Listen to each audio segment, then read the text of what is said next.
Dalam Al-Quran, Nuh adalah salah satu nabi dan rasul dengan kedudukan sebagai ulul azmi. Sebanyak 43 ayat dari 28 surah di dalam Al-Quran membahas tentang Nuh. Dakwah Nuh ditujukan kepada Bani Rasib. Nuh diutus oleh Allah untuk mengajarkan tauhid. Ia berdakwah selama 3 generasi dan hanya memperoleh 70 orang pengikut dengan tambahan 8 anggota keluarganya. Ajaran Nuh ditolak oleh kaumnya sehingga Allah memberikan peringatan kepada mereka dengan banjir bandang akibat hujan berkepanjangan. Kisah banjir bandang disebutkan dalam beberapa ayat, surah Nuh dan surah Hud. Genealogi Nuh merupakan keturunan dari Adam dari generasi ke-9. Nama lengkap Nuh adalah Nuh bin Lamik, bin Matusilah, bin Idris, bin Yarat, bin Mahlail, bin Kainan, bin Anusi, bin Syits, bin Adam. Nuh lahir sekitar 1000 tahun setelah wafatnya Adam dan hidup hingga hampir mencapai 1 milenium. Umur Nuh diketahui dari surah Al-Ankabut ayat 14, sementara jarak umur antara Adam dan Nuh disebutkan dalam hadis yang diriwayatkan oleh Bukhari dan Ibnu Hibban dari Abu Umama Al-Bahili dan Abdullah bin Abbas. Pada masa antara Nabi Adam dan Nabi Nuh, terdapat kaum-kaum yang saleh, yaitu Wud, Suwa, Yaquts, dan Nasr. Dalam hadits yang diriwayatkan oleh Muhammad bin Jarir At-Tabari hingga ke Muhammad bin Qais, disebutkan bahwa keempat nama tersebut merupakan tokoh yang disembah oleh kaum Nuh. Mereka melarang Nuh untuk berhenti menyembah keempat tokoh tersebut. Sementara itu, dalam hadis yang diriwayatkan oleh Ibnu Jarir, disebutkan bahwa keempat nama tersebut merupakan tokoh yang mempunyai pengikut yang setia. Sehingga masing-masing kaum diberi nama sesuai nama tokoh tersebut. Keempat tokoh dan kaum ini hidup di antara masa Nabi Adam dan Nabi Nuh. Setelah keempat tokoh ini meninggal, generasi pertama dari para pengikutnya mulai menggambar sosok mereka. Lalu, pada generasi kedua, iblis membujuk mereka untuk menyembahnya dengan mengatakan bahwa generasi pertama dahulu menyembah keempat tokoh tersebut. Iblis membujuk dengan mengatakan bahwa keempat tokoh tersebut dapat menurunkan hujan. Generasi kedua ini kemudian memulai penyembahan atas keempat tokoh tersebut. Dakwah Nuh merupakan salah satu manusia yang diberikan wahyu oleh Allah dan dipilih olehnya sebagai rasul. Informasi kerasulan Nuh diperoleh dari surah An-Nisa ayat 163. Kerasulan Nuh juga diketahui dari surah Ali Imran ayat 33 dan 34. Nuh merupakan rasul pertama karena ia yang pertama kali diperintah oleh Allah untuk berdakwah kepada suatu kaum. Menurut keterangan Ibnu Jarir At-Tabari, Nuh berdakwah kepada Bani Rasib. Terdapat beberapa pendapat ulama mengenai usia Nuh ketika menjadi rasul, antara lain pada usia 50, 350 atau 480 tahun. Nuh memulai dakwahnya secara sembunyi-sembunyi, setelahnya ia berdakwah secara terang-terangan dengan memberikan motivasi dan peringatan kepada kaumnya. Sejak Nuh memulai dakwahnya, kaumnya menganggap dirinya sebagai orang yang sesat. Kaum Nuh pada masanya ada yang meyakini politeisme dan ada pula yang mengadakan perbuatan syirik.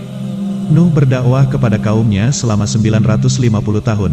Jumlah pengikutnya tidak lebih dari 80 orang. Banjir bandang.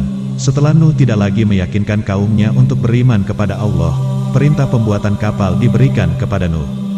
Perintah pembuatan kapal dari Allah kepada Nuh disebutkan dalam surah Hud ayat 37. Dalam ayat ini juga Allah memberitahukan bahwa kaum Nuh yang ingkar akan ditenggelamkan. Para ahli sejarah sepakat bahwa banjir bandang yang menimpa kaum Nuh benar-benar pernah terjadi.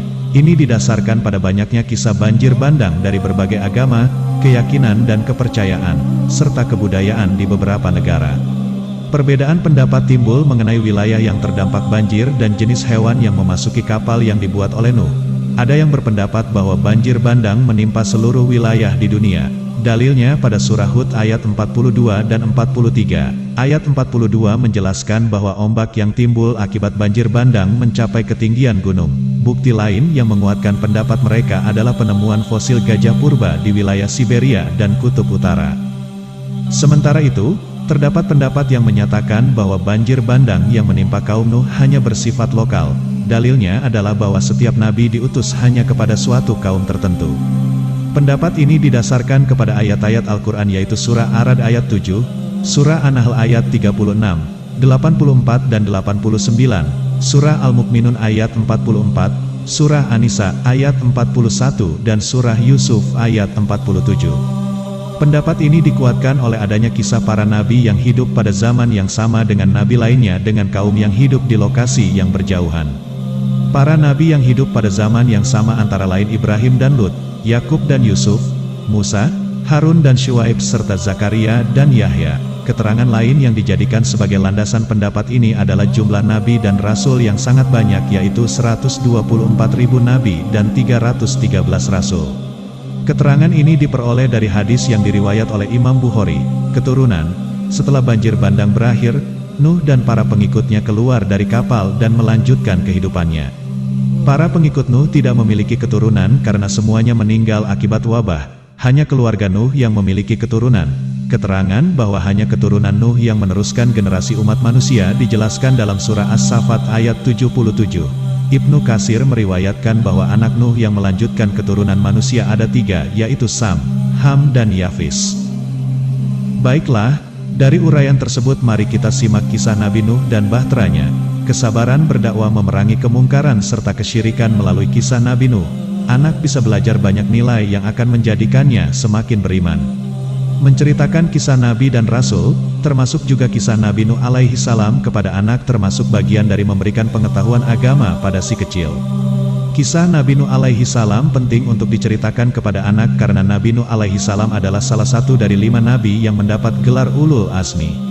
Ini berarti Nabi Nuh alaihi salam termasuk dalam nabi dan rasul pilihan Allah subhanahu wa ta'ala karena ketabahan dan keteguhan hatinya yang luar biasa.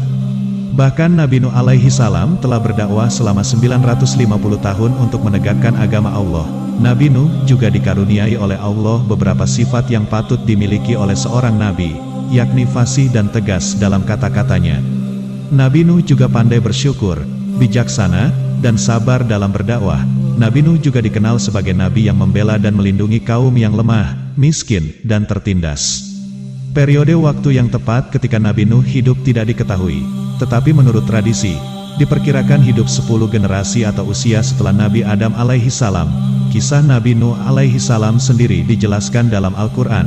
Allah subhanahu wa ta'ala berfirman, artinya, dan sesungguhnya kami telah mengutus Nuh kepada kaumnya, maka ia tinggal di antara mereka 1000 tahun kurang 50 tahun.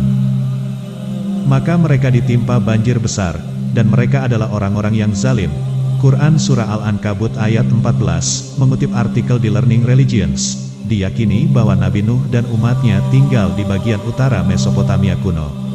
Ini merupakan daerah yang gersang dan kering, beberapa ratus kilometer dari laut.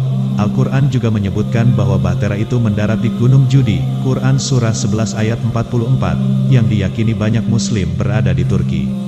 Semasa hidup, Nabi Nuh sendiri juga menikah dan memiliki 4 orang putra. Mari kita simak lebih lengkap tentang kisah Nabi Nuh alaihi salam yang bisa menjadi teladan bagi si kecil. Di dalam kisah Nabi Nuh alaihi salam, ia diutus oleh Allah subhanahu wa ta'ala untuk menyerukan tauhid kepada Bani Rasib, yang pada saat itu dikisahkan telah terjerumus ke dalam kesyirikan. Bangsa ini hidup dengan menyembah berhala berupa patung-patung, yang mereka yakini akan memberikan mereka harta dan keberkahan. Kaum Bani Rasib juga dikisahkan kerap melakukan kemungkaran dan kemaksiatan. Pada awalnya, Bani Rasib adalah kaum yang beriman kepada Allah subhanahu wa ta'ala. Di antara mereka ada 5 laki-laki saleh yang jadi panutan dan sangat dihormati oleh penduduk di sana. Kelima orang tersebut bernama Wad, Suwa'a, Yakhud, Yaub, dan Nasr. Namun, saat suatu waktu kelimanya meninggal, orang-orang Bani Rasib ini merasa kehilangan, sehingga mereka berinisiatif membuatkan patung atau berhala. Namun, semakin lama, perlakuan Bani Rasib ini malah semakin menyimpang pada ajaran Allah subhanahu wa ta'ala, dan mereka menjadikan patung-patung tersebut sesembahan. Bahkan, hingga beberapa generasi, Bani Rasib telah kehilangan iman kepada Allah subhanahu wa ta'ala. Kesesatan Bani Rasib tersebut pun telah diperingati oleh Nabi Nuh alaihi salam, yang hidup di antara mereka untuk mengajak kembali beriman kepada Allah subhanahu wa ta'ala.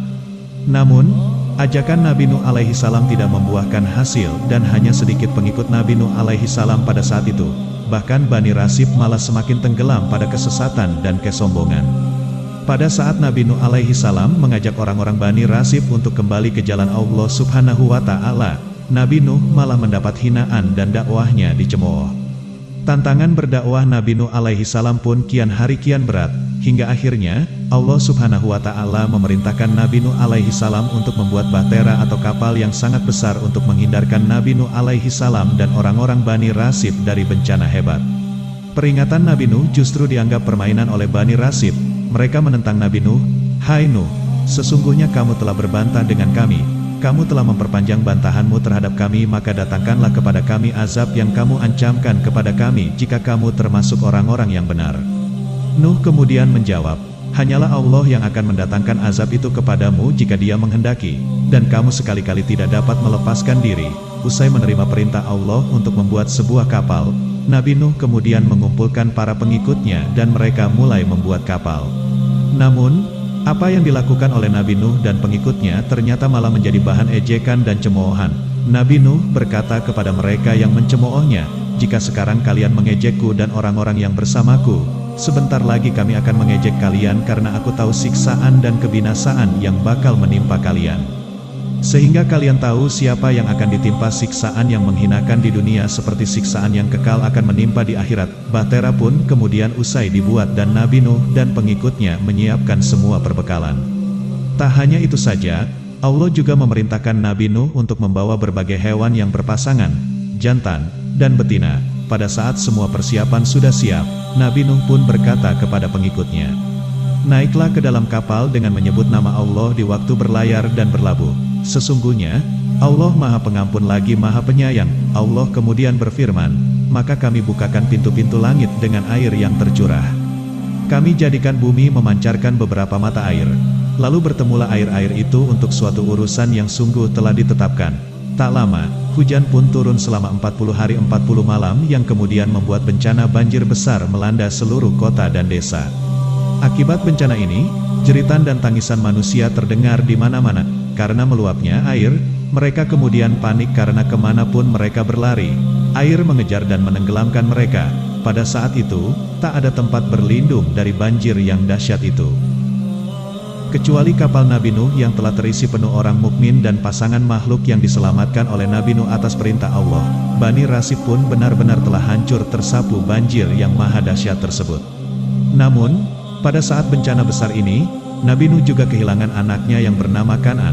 Anaknya tersebut bahkan telah ia perintahkan untuk segera menaiki kapal, bersama kerabat dan pengikutnya. Namun, Kan'an malah menolaknya dan memilih mencari perlindungan ke gunung yang ia yakini mampu menyelamatkannya dari air bah. Nabi Nuh begitu sedih dengan sikap keras kepala anaknya. Akhirnya, Kan'an pun tenggelam bersama Bani Rasib yang zalim. Mereka semua tewas tersapu banjir yang maha dahsyat tersebut. Meskipun merasa sedih melihat Bani Rasib lainnya yang zalim telah tewas menjadi korban banjir besar, Allah memberi perintah kepada bumi dan langit agar berhenti melaksanakan tugasnya. "Hai bumi, telanlah airmu, dan hai langit, hujan, berhentilah." Air kemudian surut, dan bahtera tersebut pun berlabuh di atas bukit Judi dan memulai kehidupan yang baru. Pelajaran dari kisah Nabi Nuh. Dari kisah Nabi Nuh alaihi salam, ibu bisa mengajarkan kepada anak tentang kesabaran dan keteguhan Nabi Nuh alaihi salam dalam beribadah kepada Allah subhanahu wa ta'ala. Tak hanya itu, sebagai umat Islam, semua manusia harus percaya bahwa janji Allah subhanahu wa ta'ala adalah benar dan Allah subhanahu wa ta'ala hanya akan menyelamatkan umatnya yang bertakwa. Selain itu, selamat atau tidaknya seseorang tergantung rahmat Allah subhanahu wa ta'ala, dan bukan karena keturunan atau anak Nabi. Jika seseorang tak bertakwa kepada Allah subhanahu wa ta'ala, maka nasibnya akan seperti Kan'an, anak Nabi Nuh yang menjadi korban banjir maha dahsyat. Demikianlah kisah Nabi Nuh. Terima kasih sudah mampir dan menonton di channel ini. Jangan lupa subscribe dan share serta aktifkan tombol loncengnya.